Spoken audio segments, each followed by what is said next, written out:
Hi. It's February 10th. I'm actually going to be posting this one today, later. February 10th. I think just because emotionally it's, I don't know. I'm just being drawn to post in actual timeline. Christina Lopes came out with a video that I thought was really important about the energy that's going on right now.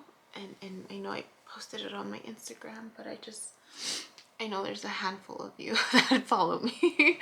So I thought it would be helpful to post the links to her videos and then post a link to the free, where you can do your free birth chart. I mean, it's just a map. I redid mine at the end of January, actually, to just see how things shifted from when I did my birth chart reading. I still haven't reached out to Miss Christina, but if I'm gonna include her link also if you're wanting someone to translate that for you, because it really helped. Like, she really helped me understand how the emotional connection with the alignment of my planets and just what I was going through at that moment in time. And apparently we're in Mercury retrograde, so it's like this where you can redo things, right? Like this opportunity, this window of being able to try new projects or revisit old ideas or just redo things. And there's, I guess, conflicting ideas or thoughts behind starting something new in a retrograde, I guess, because people are saying it doesn't work. Some people say, hey, it might work, it might last. I don't know.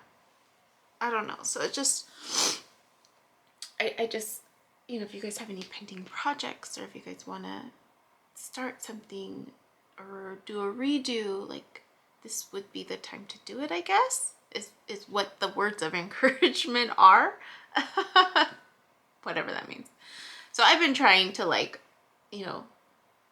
look at the different projects that I've left pending and be like, okay, what can I do different, right? Or new projects that are coming to my mind. I'm like, oh, let me try that, look into that. So apparently some people are really struggling with the stellium. So on top of Mercury retrograde, there's something called a stellium, where there's like 6 or 7 planets in Aquarius. And so it's affecting a lot of people in different ways, depending on the lining of your planets. I personally, in Aquarius, I don't have any planets there, but Aquarius is opposite of my North Node. That's all I know.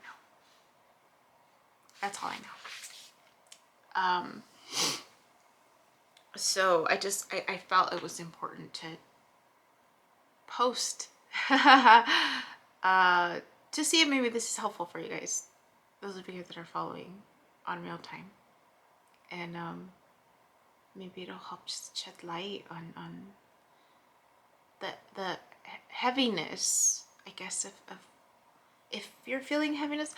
I mean, I had a conversation with an old friend, not conversation, text. She's out in Texas, but it came up. She talked about it, and I was just like, oh, I didn't know. Like, I knew, but I didn't know, because it wasn't affecting me, I don't think, in the same way. And then when I looked at my birth chart, I'm like, well, I don't really have any planets in Aquarius. Maybe that's why I'm not being as affected. Because I do remember Miss Christina, when she did my birth chart back in November, when I was really struggling. There was another retrograde occurring during that time, which is why I was feeling like as soon as I was getting up on top of the mountain, bam, I felt like I was, you know, getting knocked down again. Like it was like just repeated.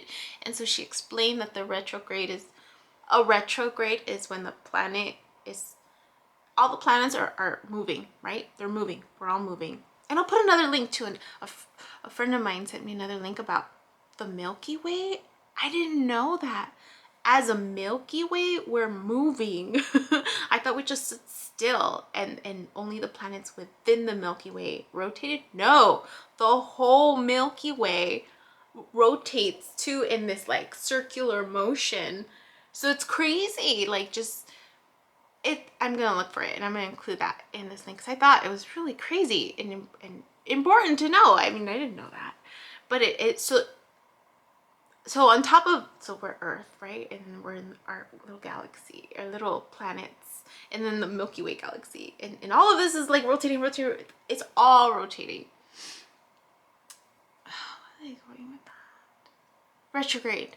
So retrograde is like, so all the planets are going in motion, right? A retrograde is when that planet decides to bring it back around.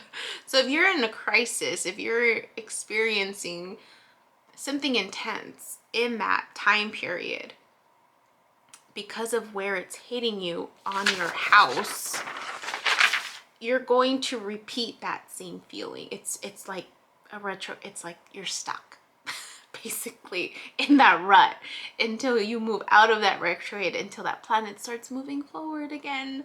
So I feel like that was important. I feel like it's important information to share because it helps explain like, oh, I mean, I remember when she told me, you know, that time in my life when I was like letting go of stuff. I had just moved out. It just felt like I was like getting knocked down, and I didn't know where it was coming from, it just, the fact that she shared that with me, it was like a light at the end of the tunnel, right? And she was more specific. She was so much more specific about like dates when I was gonna come out of it, and was realistic about it. She's just like, you know, things are gonna let up, not completely, but enough to where you'll feel like, oh, okay, she was so right, so right. So I'm gonna include her information there too if you guys are interested, and I really hope you guys take advantage of that. If you don't know how to read your own map, I mean, I'm still learning, but I'm like relieved that I don't have major planets in Aquarius. At least I hope, because I don't know. That's all I want